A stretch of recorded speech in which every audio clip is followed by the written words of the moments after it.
young. And the Restless spoilers, Monday full update, the 24th of August, 2026. Hey everyone, welcome back to the channel. It is a beautiful day to dive into the absolute madness that is our favorite daytime drama. Grab a coffee, tea, or maybe something a little stronger, because we have a massive amount of drama to unpack today. Let's get right into the chaos of Genoa City. I am typing this up late at night. My eyes are practically burning from staring at the screen, but I literally cannot sleep after watching the latest episodes and seeing the previews for the week of August 24 to 28. I am vibrating with rage, confusion, and honestly, a weird amount of excitement. I mean, what is even happening in Genoa City right now? Am I the only one who feels like the writers have completely lost their minds, but in the best, most chaotic way possible? I've been watching this show for years. I have invested so much of my life into these families, and I have opinions, strong ones.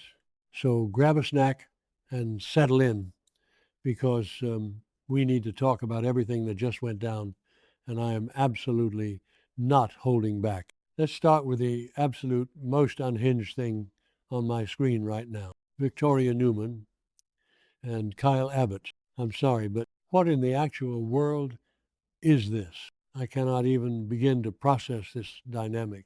I literally had to rewind my DVR 3 times because I thought I was hallucinating or having a fever dream. Kyle is making out with Victoria in Jack's Jabot office. Let's just break down the sheer, undeniable grossness and hilarity of this situation. Kyle Abbott was married to Summer Newman. Summer is Victoria's niece. Kyle is Harrison's father.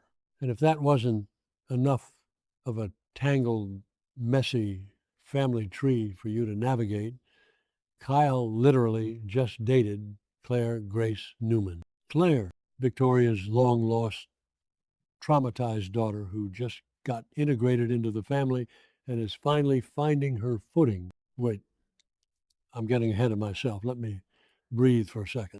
Okay, back to the point. The scene in the Jabot office. The tension is so thick you could cut it with a knife. Victoria is pacing around, all high and mighty, wearing one of her typical Newman executive power suits, looking down her nose at him like he is a bug on her windshield.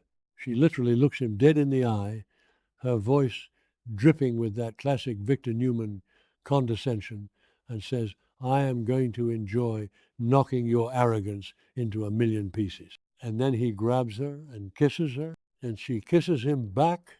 I mean, I know they had that weird, steamy near-miss encounter recently when Nick was missing and everyone was stressed, but I thought the writers were just baiting us for shock value. I didn't think they'd actually go there, but they are going there, full speed ahead, with zero brakes and absolutely no regard for the psychological damage this is going to cause. Why is Victoria doing this? Is she just bored out of her mind? Is she acting out because Victor has been driving everyone insane lately with his constant meddling in corporate warfare?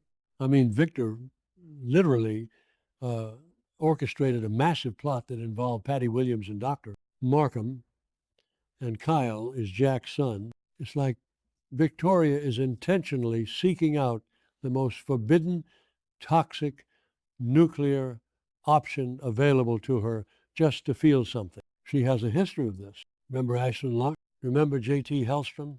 Victoria does not know how to pick a stable, normal partner. She thrives on the drama and the danger. But Kyle Kyle, oh my gosh, Kyle is just a walking, talking red flag at this point. He is trauma bonding with his ex-girlfriend's mother. How is Claire going to react to this?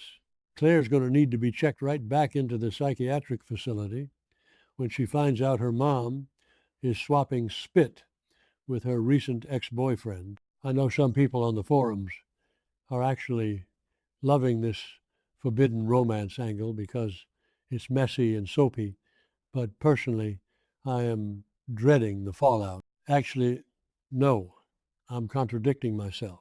I am living for the fallout.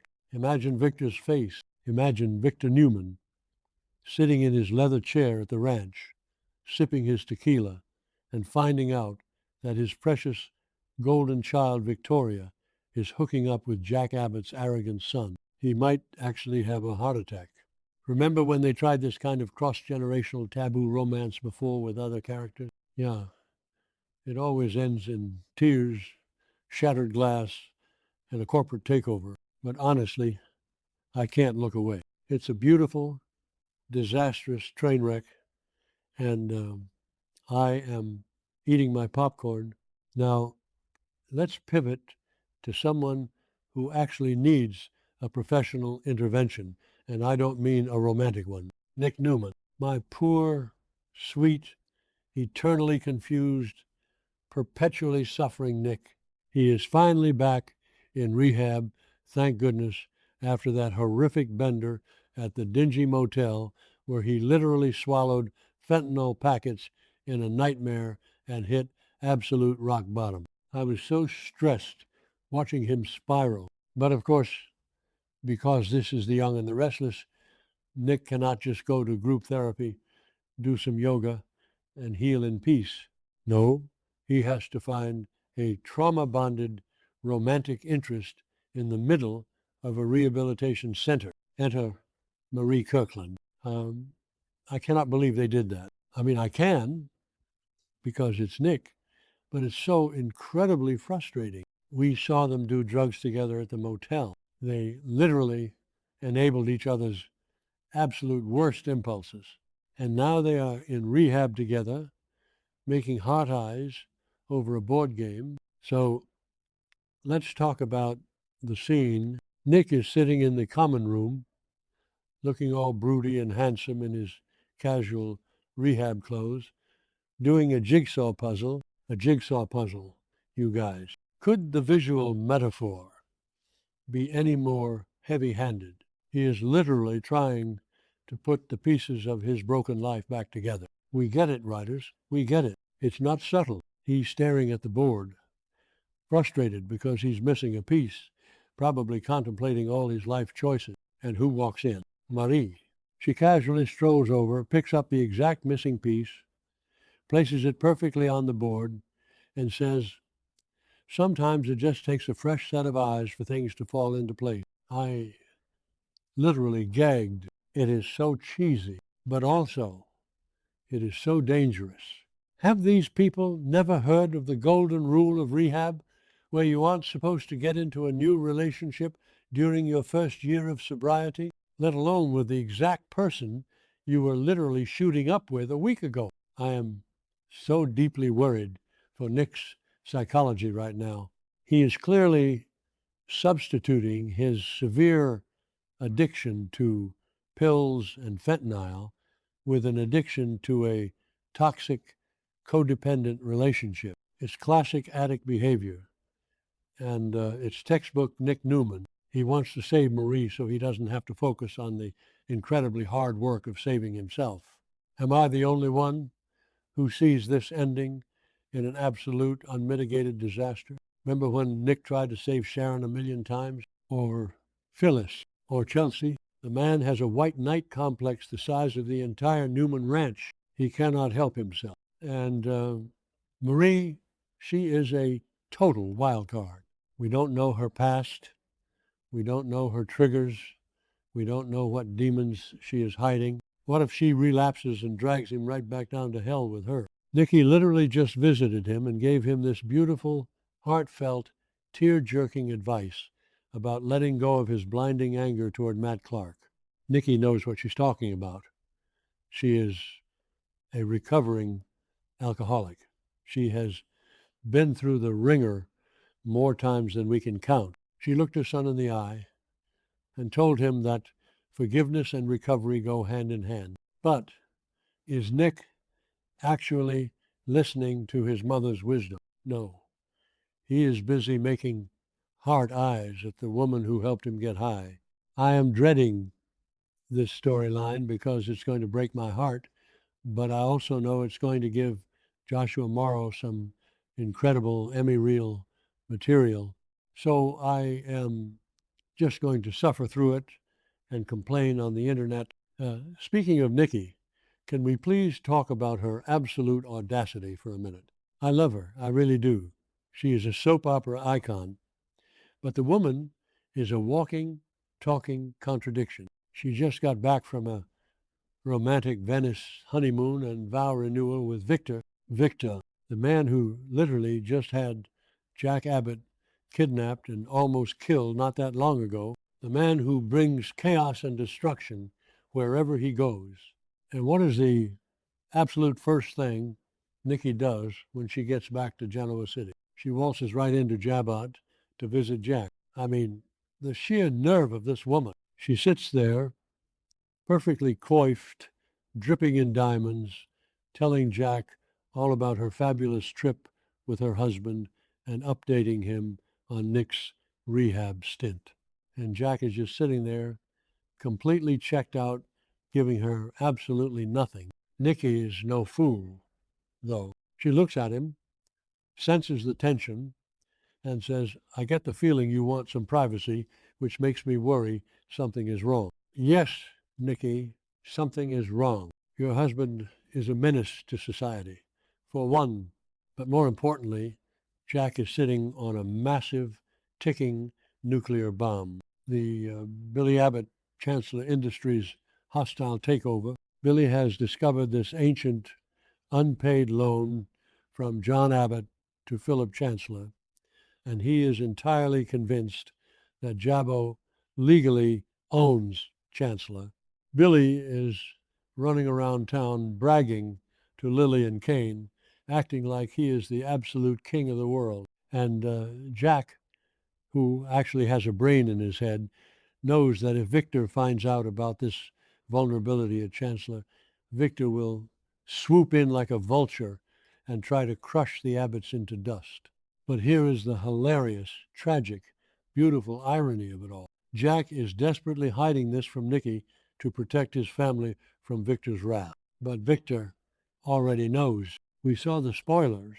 Victor is already confronting Jack on August 24, giving him a stern warning and using Billy's lawsuit as the perfect excuse to reignite their decades-old, exhausting feud. Victor is probably laughing his head off in his office, rubbing his hands together, ready to launch a massive smear campaign against Billy just for the sheer fun of it. And Jack is sitting there trying to play it cool in front of Nikki, pretending everything is fine. I feel so bad for Jack right now. He just got his wife Diane back after she was missing, and deeply traumatized by Patty Williams and that creepy doctor, Markham.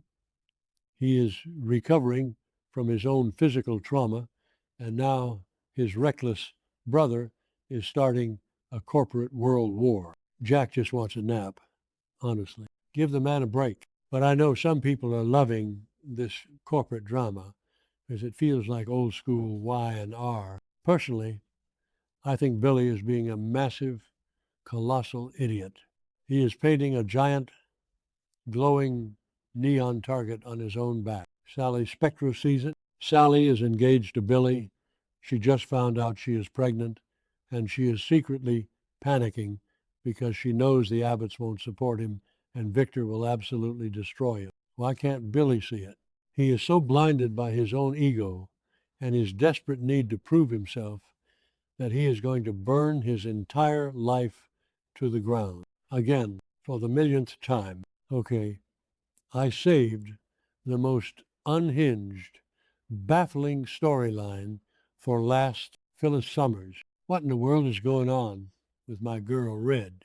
She is completely, utterly losing her mind, and I am here for it, but also I want to grab her by the shoulders and shake her. Phyllis goes storming into the Genoa City Athletic Club bar, looking like an absolute madwoman on a mission. Adam Newman and Kane Ashby are just sitting there, sipping their expensive drinks, minding their own business, probably plotting some corporate espionage or whatever it is they do all day. And Phyllis bursts in, screaming at the top of her lungs, "Where is Matt? Where is he? What did your family do to him?" I cannot believe she did that. Phyllis is actually genuinely defending Matt Clark in public. Matt Clark, the man who terrorized Sharon, who manipulated Noah, who caused Nick's severe relapse, who is a literal, certified psychopath. And Phyllis slept with him. She took off his ankle monitor, gave him a job, and hopped right into bed with him because she has the worst taste in men in the history of television. And now he is missing, and she is panicking like she just lost the absolute love of her life. Adam looks at her like she has three heads. And honestly, same Adam. Same. Adam doesn't care about Matt Clark right now. Matt moved off the Newman estate, so as far as the Newmans are concerned, he is yesterday's trash. But Phyllis is entirely convinced Victor did something to him. Here is the thing that makes it so funny. Matt isn't dead. He isn't kidnapped by Victor.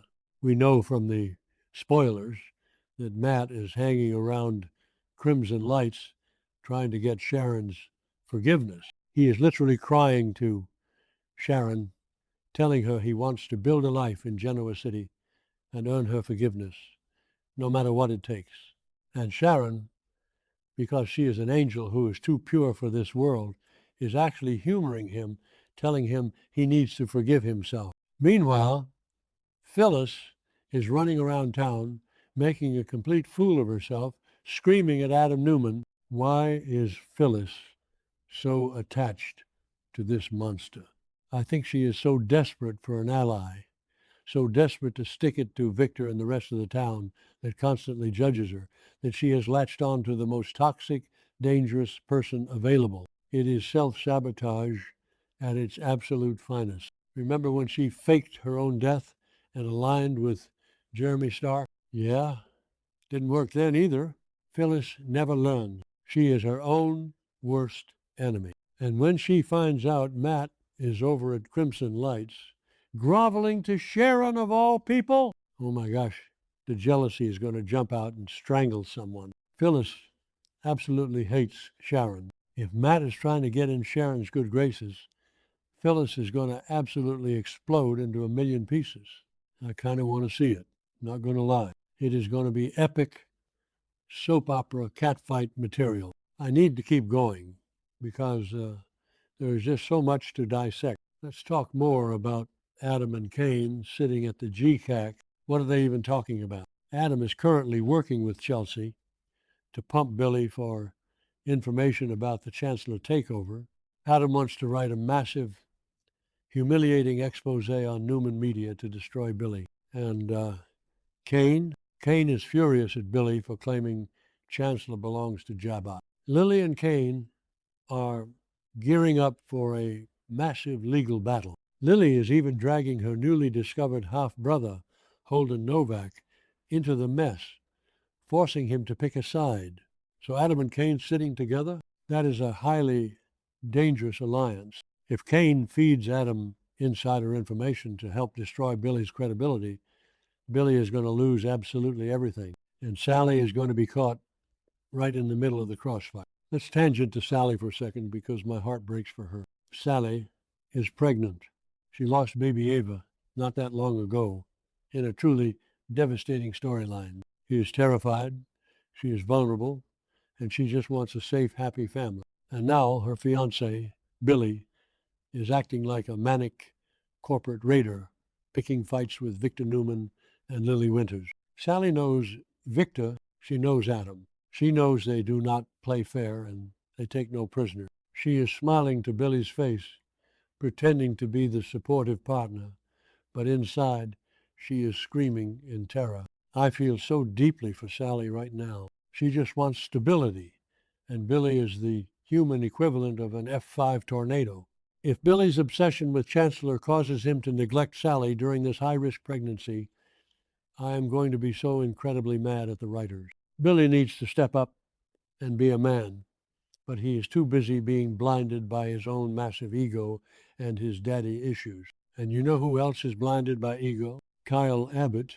Let's circle back to that Jabot office kiss because I am still reeling from it. Kyle is so arrogant. He thinks he can just waltz in, play corporate games, and romance the Newman Ice Queen without getting burned. But Victoria is going to eat him alive and spit out the bone. She is Victor's daughter. She knows how to manipulate, how to scheme, how to destroy. Is she just using Kyle to get back at the Abbotts? Or is she genuinely attracted to him? The age difference isn't even the weirdest part. It's the deeply incestuous family history. Summer is going to return to town eventually. And when Summer finds out her ex-husband is sleeping with her aunt, the Thanksgiving dinners are going to be wild. I mean, Nikki dated Kyle's dad, Jack. Victor dated Kyle's mom, Diane. The Newmans and Abbotts share DNA companies and apparently romantic partners on a rotating basis. It is messy, it is toxic, and I am absolutely glued to my television screen. I need to go to sleep. My eyes are burning from staring at this screen for hours, but I just had to get all of this out of my system. The storylines right now are absolutely peaking. We have corporate wars, rehab romances, forbidden kisses, and Phyllis acting like a complete lunatic. It is prime daytime drama at its finest. I know we complain a lot in this fandom about the pacing or the writing, but you have to admit when Y and R goes completely off the rails and embraces the chaos, it is the most entertaining hour of television on the air. Let me know in the comments or the group chat what you guys think about all of this.